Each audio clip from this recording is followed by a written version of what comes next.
अस्सलाम वालेकुम dear students, कैसे हैं आप सब। उम्मीद है कि आप सब खैरियत से होंगे। आज हम अपना next topic class 9 chapter number 2 हम डिस्कस कर रहे थे। उसका नेक्स्ट टॉपिक आज हम देखेंगे। लास्ट वीडियो में हमने इसका टॉपिक देखा था applications of radio active isotopes, उसकी एप्लीकेशंस को डिस्कस किया था। आज हमने उसका नेक्स्ट टॉपिक देखना है कि ionisation of atoms by a radioactive source. हमने देखना है कि किसी भी रेडियो एक्टिव को सोर्स को यूज़ करते हुए आयनाइजेशन किस तरह से होती है। तो वीडियो को स्टार्ट करने से पहले आप हमारे इस चैनल को सब्सक्राइब कर लें ताकि हमारी हर वीडियो ऑन टाइम आपको मिलती रहे। अच्छा जी, हम अब इस टॉपिक को स्टार्ट करते हैं। Ionisation of atom by radioactive source, मतलब किसी भी रेडियो एक्टिव सोर्स को, रेडियो एक्टिव एलिमेंट को अगर हम यूज़ करते हैं तो किस तरह से उसके थ्रू हम आयनाइजेशन करवा सकते हैं। आयनाइजेशन का मतलब क्या होता है। सबसे पहले तो आपको ये पता होना चाहिए कि आयनाइजेशन होती क्या है। आयनाइजेशन होती है किसी भी चीज़ को, किसी भी एटम को अगर हम एनर्जी दें तो जो उसके पॉजिटिव है और नेगेटिव चार्जेस क्या हो जाए, सेपरेट आउट हो जाए, यानी उसके इलेक्ट्रॉन्स और प्रोटॉन्स सेपरेट आउट हो जाए, इलेक्ट्रॉन्स उसके शेल से बाहर मूव कर जाएं और फ्रीली मूव करना शुरू हो जाएं। और जो प्रोटॉन्स हैं वो तो न्यूक्लियस के अंदर होते हैं, यानी उसकी चार्जेस की क्या हो जाती है, सेपरेशन हो जाती है, जिस प्रोसेस को हम क्या कहते हैं, आयनाइजेशन बोलते हैं। तो अब हमने देखना है कि किसी भी रेडियो एक्टिव सोर्स को यूज़ करते हुए आयनाइजेशन किस तरह से होती है। इसके मेन पॉइंट्स मैं आपके साथ डिस्कस करूँगी, जो कि आपकी बुक में लॉन्ग क्वेश्चन भी है। आपकी एक्सरसाइज में डिस्क्रिप्टिव क्वेश्चन में ये आपको एज अ लॉन्ग क्वेश्चन भी दिया हुआ है, तो ये थोड़ा सा इम्पोर्टेंट टॉपिक भी है। तो हम देखते हैं इसके इम्पोर्टेंट पॉइंट्स क्या होंगे। ये देखिए, मैं आपके साथ इसके इंपॉर्टेंट पॉइंट शेयर करूंगी जिससे आपको इजीली अंडरस्टैंड हो जाएगा। सबसे पहले देखिए, radiations emitted from the radio active source. क्या होता है कि हमारे पास कोई भी रेडियो एक्टिव अगर सोर्स है उससे क्या होती है, रेडिएशंस एमिट होती हैं। रेडिएशंस इसमें से क्यों एमिट होती हैं, क्योंकि वो उसके न्यूक्लियस क्या होता है, वो स्टेबल नहीं होता। कॉजेज एटम टू आयनाइज, वो क्या करती हैं, जब एटम को आयनाइज होने की वजह बनती है। दूसरा पॉइंट है इसका, फॉर एग्जांपल यहाँ पे उसने एक एग्जांपल दी है, रेडियम 226। रेडियम 226 है remove electron from the atom. वो क्या करता है, अगर रेडियम 226 को हम किसी भी एटम के ऊपर फॉल करवाते हैं उसकी रेडिएशंस को, तो वो क्या करता है, किसी भी इलेक्ट्रॉन्स में जो एटम है उसके इलेक्ट्रॉन्स को क्या करता है, रिमूव करवाता जाता है। जितनी हम उसके ऊपर रेडिएशन एमिट करवाएंगे, फॉल आउट करवाएंगे, उतना ही वो क्या करेगा, इलेक्ट्रॉन्स को उसके शेल से बाहर मूव करेगा। उसको इतनी एनर्जी मिलती है, जिस एटम को रेडिएशन से इतनी एनर्जी मिलती है कि वो इलेक्ट्रॉन्स को क्या करते हैं, बाहर की तरफ मूव करवाना, शेल से बाहर की तरफ मूव करवाना स्टार्ट हो जाते हैं। इसी तरह से थर्ड पॉइंट है, ionising radiation should have enough energy to remove tightly bound electrons. वो कह रहे हैं कि जो आयनाइजिंग रेडिएशन उसमें से एमिट हो रही होती है उसके पास इतनी एनर्जी होती है कि वो क्या करता है कि जो टाइटली बाउंड इलेक्ट्रॉन्स हैं उनको रिमूव करवाने के लिए वो इनफ होती है, इतनी ज़्यादा एनर्जी उन रेडिएशन में से एमिट हो रही होती है। तो उसके लिए आयनाइजेशन करवाना एक इजी टास्क होता है। उसके बाद देखिए, इसने एक एग्जांपल सोडियम की दी हुई है।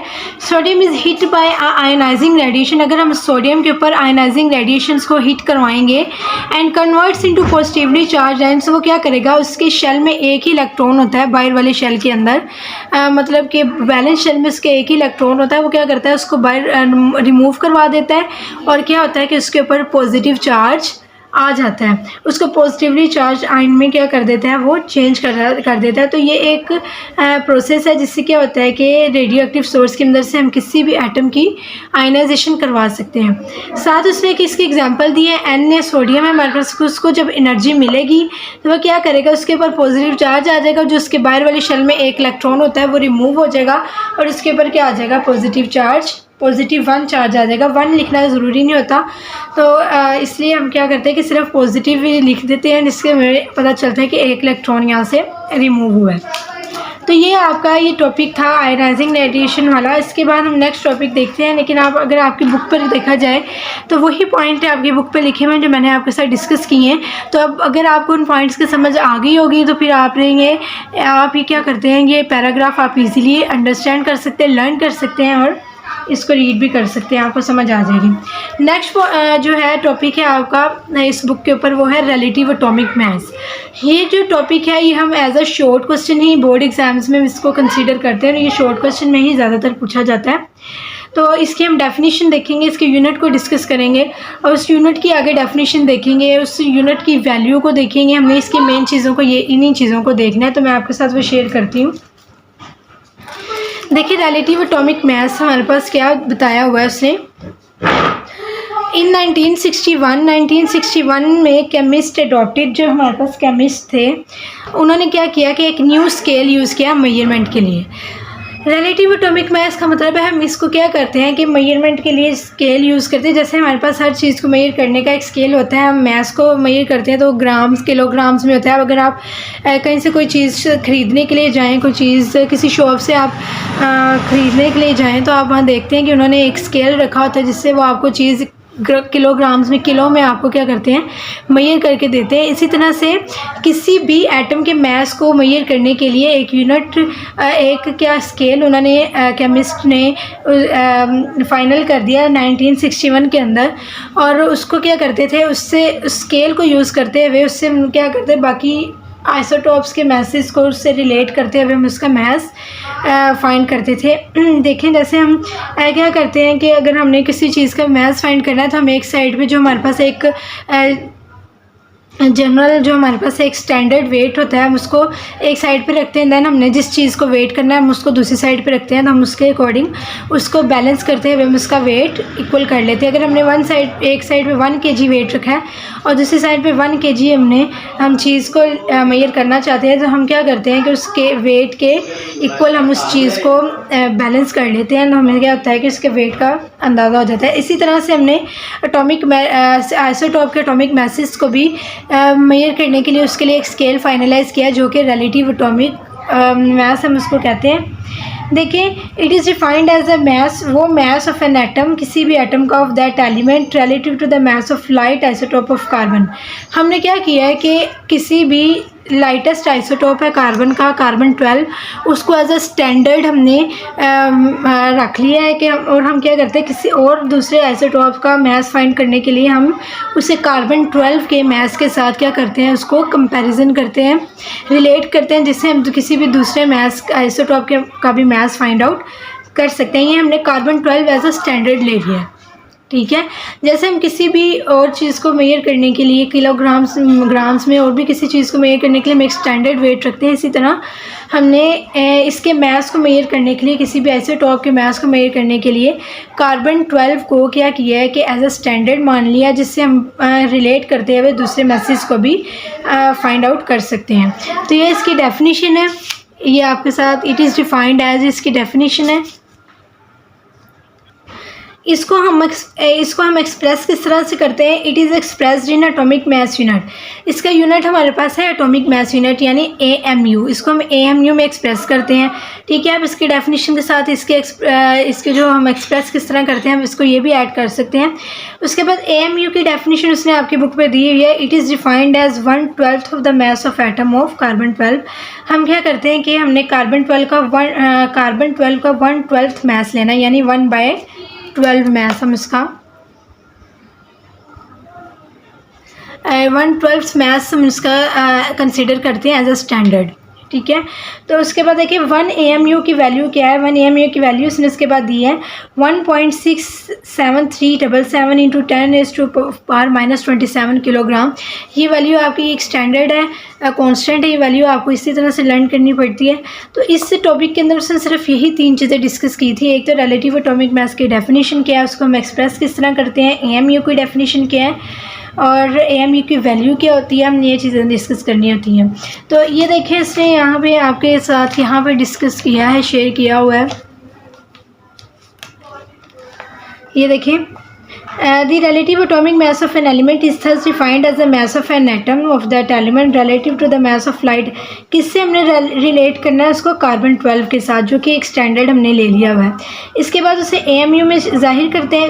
AMU की डेफिनेशन से यहाँ दी, it is defined as the 1/12 of the mass of carbon, atom of carbon 12। कितना उसका मास लेना है हमने? कार्बन का 1/12 एज अ स्टैंडर्ड लेना है और उससे हम रिलेट करते हुए किसी भी दूसरे आइसोटोप के मास को फाइंड आउट कर सकते हैं। इसके बाद हमने इसकी वैल्यू को लर्न करना है। इसके बाद इसने एक एग्जांपल दी हुई है, the mass of one atom of hydrogen. अगर हम हाइड्रोजन का एक एटम लें और उसका मास हम निकालना चाहते हैं ऑन एटॉमिक मास स्केल, उस स्केल के मुताबिक क्या होगा? उसका मास 1.007।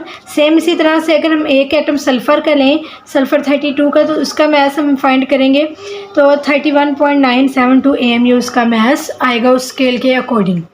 तो ये उसने दो एग्जांपल्स दी हुई हैं। ये आपका टॉपिक था आयनाइजेशन। हमने इसमें डिस्कस किया रिलेटिव एटॉमिक मास की डेफिनेशन वगैरह को देखा और लास्ट में हम इसका एक यूनिट देखेंगे।